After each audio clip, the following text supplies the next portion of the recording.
अस्सलाम वालेकुम। अगर आप पुर्तगाल के जॉब सीकर वीज़ा को अप्लाई करना चाहते हैं तो ये वीडियो आपके लिए है, क्योंकि बहुत सारे लोग इसके ऊपर वीडियोस बना रहे हैं कि आप फलां लिंक पे क्लिक करो, फलां पे करो, ये काम कर लो और वीएफएस के जरिए अपनी अपॉइंटमेंट बुक करो और आपको जो है ना वो वीज़ा मिल जाएगा, अपॉइंटमेंट मिल जाएगी, उसके बाद आप डॉक्यूमेंट सबमिट करवा सकते हैं। लेकिन ऐसा बिल्कुल नहीं हो रहा। आप में से बहुत सारे लोग जानते हैं कि जैसे ही आप वीएफएस की वेबसाइट पर जाते हो अपॉइंटमेंट बुक करने के लिए, वहां पर एरर आता है कि भाई कोई भी स्लॉट जो है ना वो खाली नहीं है, लिहाजा आप अपॉइंटमेंट बुक नहीं कर सकते। तो वो कौन सा ऐसा तरीका है जिससे अपॉइंटमेंट बुक की जा सकती है और वो कौन से ऐसे दो मेन डॉक्यूमेंट्स हैं जो आपकी अपॉइंटमेंट लेने में हेल्प कर सकते हैं? क्योंकि मैंने सिंपली ईमेल्स करके भी देखा था, मुझे अपॉइंटमेंट नहीं थी मिली। फिर मैंने वो कौन से ऐसे दो डॉक्यूमेंट्स का यूज किया जिससे मुझे जो है ना वो अपॉइंटमेंट मिल गई। आप स्क्रीन पर देख सकते हैं कि मुझे पुर्तगाल के जॉब सीकर वीजा के लिए अपॉइंटमेंट मिल चुकी है। ये किस तरह से मैंने लिया ये मैं आपको स्टेप बाय स्टेप बताऊंगा। तो वो जो दो डॉक्यूमेंट्स हैं वो किस तरह से बनाने हैं, किस तरह से प्रिपेयर करने हैं, वो मैं आपको अभी सब बताने लगा हूं। एक डॉक्यूमेंट तो आप लोगों के पास ऑलरेडी मौजूद है, दूसरा डॉक्यूमेंट जो है ना वो कुछ सेकंड्स में, कुछ 1-2 मिनट में या 5 मिनट में वो आप बना सकते हैं। वो भी मैं आपको अभी लैपटॉप की स्क्रीन की तरफ लेके जाऊंगा, आप लोगों को करके दिखाऊंगा किस तरह से आपने वो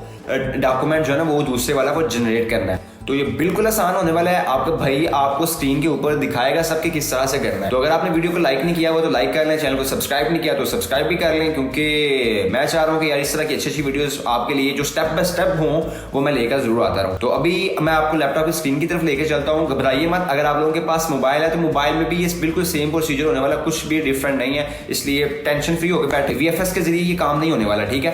वीएफएस के जरिए ये नहीं होने वाला। मैंने वीएफएस की हेल्पलाइन पे कॉल करके पूछा था, उन्होंने कहा था कि हम पुर्तगाल के जॉब सीकर वीजा के लिए कोई भी ऑनलाइन एप्लीकेशन नहीं ले रहे। तो उन्होंने मुझे जो तरीका बताया था वही मैं आप लोगों के साथ शेयर करने लगा हूं। जिस तरीके को फॉलो करते हुए मैंने अपॉइंटमेंट बुक की थी और मुझे डेट मिल गई अपॉइंटमेंट की, उसी तरह आप भी वो कर सकते हैं। कुछ मुश्किल काम नहीं होने वाला, सिर्फ आपने वीडियो को अच्छे से देखना, सुनना, समझना और करना है। अच्छा, तो अब मैं आपको बताता हूँ कि वो ऐसे कौन से दो डॉक्यूमेंट्स हैं जो आपको चाहिए अपॉइंटमेंट बुक करने के लिए। सबसे पहले तो आपको पासपोर्ट चाहिए अपना, जो कि आप लोगों के पास ऑलरेडी होगा। सेकंड नंबर पे हमें एक लेटर चाहिए, डिक्लेरेशन लेटर, जो हम ईमेल करते हुए अटैच करेंगे अपना पासपोर्ट और वो वाला लेटर। जब हम एम्बेसी को अपॉइंटमेंट के लिए ईमेल लिखेंगे तो ये दोनों डॉक्यूमेंट्स हमने अटैच करने हैं। इससे क्या होगा, हमें अपॉइंटमेंट की डेट मिल जाएगी। क्योंकि मैंने सिंपल ईमेल्स भी करके देखा है लेकिन अपॉइंटमेंट नहीं थी मिली। अब आते हैं कि वो दूसरा डॉक्यूमेंट जो है वो किस तरह आपने प्रिपेयर करना है।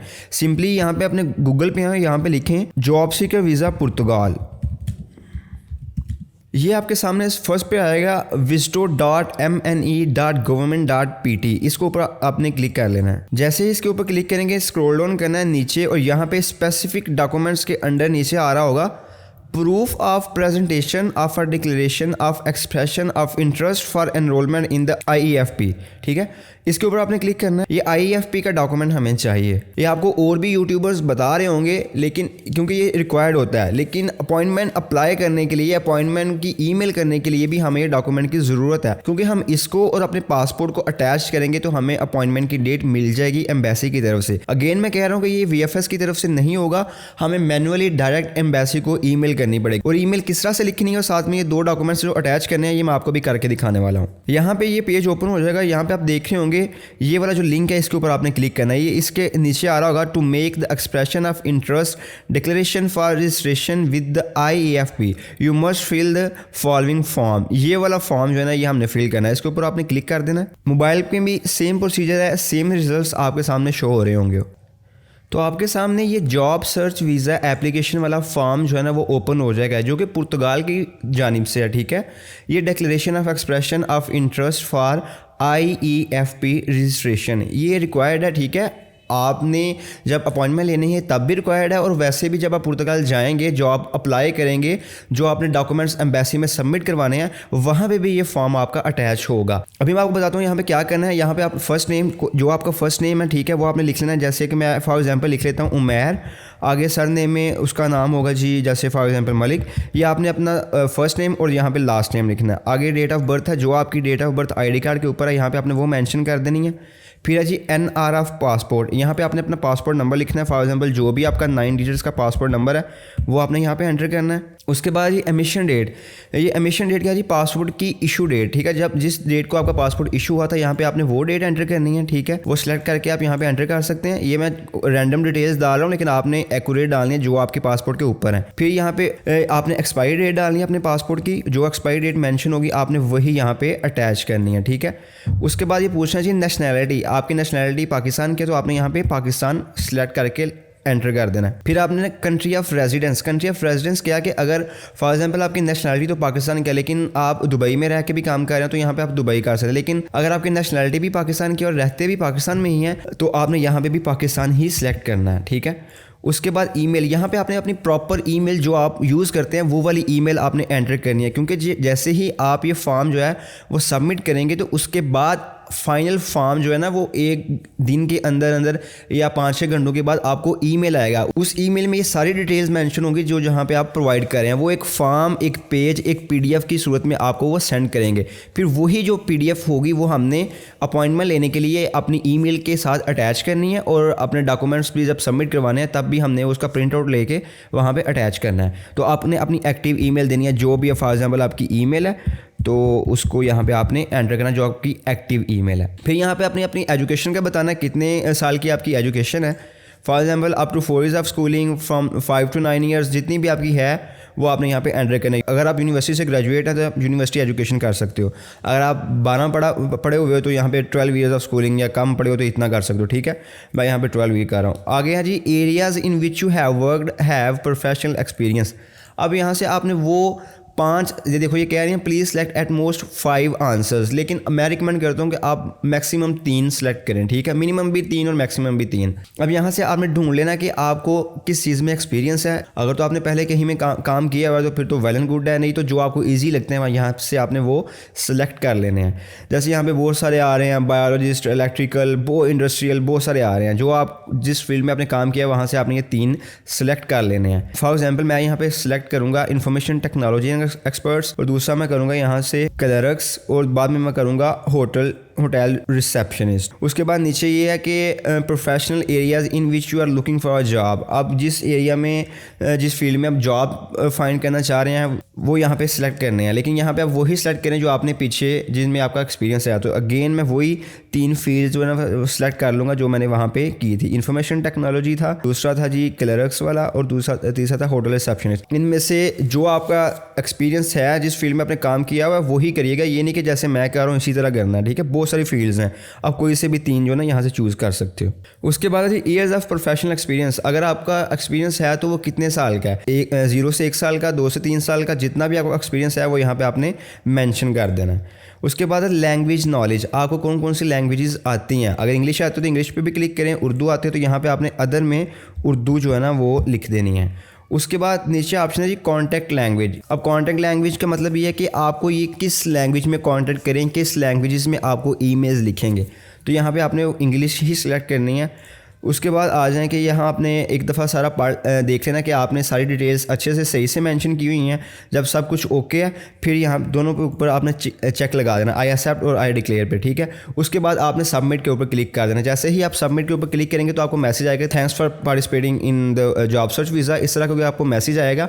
आपने फिर वेट करना है तकरीबन इनका 2 दिन का टाइम है जब वो आपको ये फाइनल ईमेल करेंगे जहाँ पे एक PDF की फ़ाइल अटैच होगी जिसमें ये सारी डिटेल्स मेंशन होंगी एक ही पेज में जो आपने यहाँ पे अभी सबमिट करवाई हैं। तो वो 2 दिन का टाइम है, लेकिन 5-6 घंटों के बाद इनकी ईमेल आ जाती है। तो आपने इंतज़ार करना है उस ईमेल का। जैसे ही आपको वो ईमेल आ जाएगी तो आप उसके साथ एक PDF की फ़ाइल अटैच होगी तो वो आपने डाउनलोड कर लेनी है। मैं आपको बता देता हूँ कि वो किस तरह की फ़ाइल होती है। तो कुछ घंटों के बाद मुझे ये ईमेल आ गई थी जहाँ पे आप देख सकते हैं कि नीचे ये PDF में मेरा जो वो फॉर्म है ना वो अटैच है। इसको आपने सिंपली डाउनलोड कर लेना, ठीक है। आपके पास अब 2 डॉक्यूमेंट्स हो गए हैं, एक ये वाला डॉक्यूमेंट और दूसरा आपका पासपोर्ट। अब आपने क्या करना है, अब आपने सिंपली अपनी इस्लामाबाद की एम्बेसी है जो पुर्तगाल की, वहाँ पे आ जाना है। पुर्तगाल एम्बेसी लिखें, पुर्तगाल एम्बेसी इन पाकिस्तान। तो ये सबसे पहले वाले के ऊपर आपने क्लिक कर देना, ठीक है। और यहाँ पे इंग्लिश लैंग्वेज सेलेक्ट कर लें आप अपनी आसानी के लिए। तो जैसे ही आप इंग्लिश लैंग्वेज सेलेक्ट करेंगे तो ये सारा कुछ इंग्लिश में आ जाएगा। अब यहाँ पे हमने क्या करना है, आपने आना है कंसोलर सेक्शन में और यहाँ पे आपने आ जाना है वीज़ाज़ पे। ये पेज ओपन होने के बाद ये वाले जो एड्रेस आ रहा है ना, attention in order to respond to all queries और appointment request the email inbox. यहाँ पे आपने इस ईमेल एड्रेस को कॉपी कर लेना, ठीक है। इस ईमेल एड्रेस पे आपने ईमेल लिखनी है। वो मैं रिकमेंड करता हूँ कि आप सुबह 9 से दोपहर 3 बजे के दरमियान ही ईमेल करें, क्योंकि यही जो एम्बेसी की टाइमिंग्स है ना उन टाइमिंग्स के अंदर ही ईमेल करें। आप रात को 12 बजे या 10 बजे ना करें, क्योंकि इनका इनबॉक्स अक्सर फुल होता है तो आपको फिर ईमेल जाती नहीं है। आप एम्बेसी की टाइमिंग्स जो होती है ना उसी के अकॉर्डिंग इनको ईमेल करें। ये ईमेल एड्रेस आपने यहाँ से कॉपी कर लेना और सिंपली अपने जीमेल पे आ जाएं, जो आपको मोबाइल के अंदर भी मिल जाएगी। अगर लैपटॉप से यूज़ कर रहे हो तो आपने सिंपली अपने जीमेल पे आना है, उस अपनी ईमेल से लॉगिन करें। ईमेल से लॉगिन करने के बाद यहाँ पे कंपोज लिखें, यहाँ पे न्यू ईमेल यानी कि हमने सेंड करनी है ईमेल एम्बेसी को। किसको करनी है, ये टू लिखा हुआ है, यहाँ पे आपने ये वाला एड्रेस जो है ना वो मेंशन करना है। इसको आप सिंपली कॉपी कर लें यहाँ से और यहाँ पे पेस्ट कर दें, ठीक है। अब सब्जेक्ट में क्या लिखना है, अपॉइंटमेंट, ये ठीक है, ये आपने लिखना है appointment for job seeker visa, for job seeker visa, ये अपॉइंटमेंट आपने लिखनी है, ठीक है। अब यहाँ पे आप थोड़ा सा ब्रीफली थोड़ा सा एक्सप्लेन कर दें कि आप करते क्या हैं। ये ज़रूरी नहीं है लेकिन कर देंगे तो अच्छी बात है। फॉर एग्जांपल आप यहाँ पे लिख दें हाय देयर, आगे कॉमा डालें, उसके बाद एंटर करके नीचे लिखें कि आपका नाम लिखते हैं। फॉर एग्जांपल मैं लिखता हूँ जी माय नेम इज़, आपने अपनी डिटेल्स ही लिखनी है, ठीक है। My name is Ahmed and I am working as a, जो भी आप कह सकते, जो भी आपकी फील्ड है वो जो जिसमें आपका एक्सपीरियंस है वो आप लिख दें, सेल्स मैनेजर एट फलानी फलां मतलब जिस भी कंपनी में है, ठीक है। मैं यहाँ पे लिख सकता हूँ Ismail industries limited, I want to apply job seeker visa, please give me appointment so I can submit my documents, ठीक है। यहाँ पे आपने इतनी ये स्पेलिंग्स थोड़ा स्पेसिस ज़्यादा हो गई हैं, अप्लाई फॉर जॉब, ठीक है। ये आपने जो है ना इस तरह से ईमेल लिख लेनी है, hi there my name is Ahmed and I am working as a sales manager at Ismail industries limited, I want to apply for job seeker visa, please give me an appointment so I can submit my documents. इस तरह से आपने खुद से भी बना के लिख लेनी है जो भी आप काम करते हो, जो आपका नाम है। ये थोड़ा सा मतलब एक ईमेल थोड़ी सी प्रोफेशनल लग जाती है, बजाय इसके कि आप खाली वो डॉक्यूमेंट्स अटैच कर दें, वो मज़ा नहीं आता। इस तरह से थोड़ा सा आपने अपने बारे में लिख देना और नीचे आपने यहाँ पे अपनी कॉन्टैक्ट डिटेल्स लाजमी लिखनी है। कॉन्टैक्ट डिटेल्स में क्या चीज़ आएगी, अपना नेम, यहाँ पे आपका ID कार्ड वाला फुल नेम आएगा, यहाँ पे आपकी ईमेल ID आएगी, जो ईमेल ID एक्टिव है वो आपने आगे इसके लिख देनी है, यहाँ पे आपने अपना फ़ोन नंबर लिख देना, ठीक है। ये चीज़ें जो है ना आपने लाजमी लिखनी है। इसके आगे अपना ऐसे करके अपना नाम लिखेंगे, यहाँ पे आप अपनी ईमेल लिखेंगे, यहाँ पे आप अपना फ़ोन नंबर लिखेंगे। ये चीज़ें जब हो जानी है तो यहाँ से आपने अब अटैच फाइल्स पे क्लिक करना है और अपने जो दो डॉक्यूमेंट्स हैं, एक आपका पासपोर्ट स्कैन हुआ पासपोर्ट जो है वो वाला, और दूसरा जो आपने अभी डॉक्यूमेंट एक डाउनलोड किया है IFP का, वो आपने यहाँ से अटैच कर देना है, ठीक है। वो आपने अटैच जब कर देना है तो बाद में आपने सिंपली सेंड पे क्लिक करना है। तो ईमेल जो है ना वो एम्बेसी को, पुर्तगाल की एम्बेसी जो इस्लामाबाद में है उनको सेंड हो जाएगी। तो कुछ घंटों के बाद आपको अपॉइंटमेंट की जो मेल जो है ना वो आ जाएगी कि आपको फ़लाँ डेट की अपॉइंटमेंट मिल चुकी है। तो इस तरह से आपने जो है ना अपॉइंटमेंट के लिए ईमेल करनी है। अब अगर VFS के ज़रिए जाते हैं तो आपको पता है वहाँ पे ऑप्शन ही नहीं है अपॉइंटमेंट लेने का। जब भी आप जाते हैं वहाँ पे कहते हैं कि स्लॉट फुल है। तो इस तरह से आपने ये सारा काम करना है। उम्मीद करता हूँ जी आपको वीडियो पसंद आई होगी। माज़रत करता हूँ अगर वीडियो लंबी हो गई है, लेकिन आपको पता है कि मैंने A to Z डिटेल्स देने की कोशिश की है। तो अगर आपको वीडियो पसंद आई है तो प्लीज़ लाइक और सब्सक्राइब ज़रूर करना। अगर कोई कन्फ्यूजन है फिर भी तो आप मुझे नीचे कमेंट करें, मैं आपको ज़रूर उसका रिप्लाई करूँगा। तो टेक केयर, अल्लाह हाफिज़।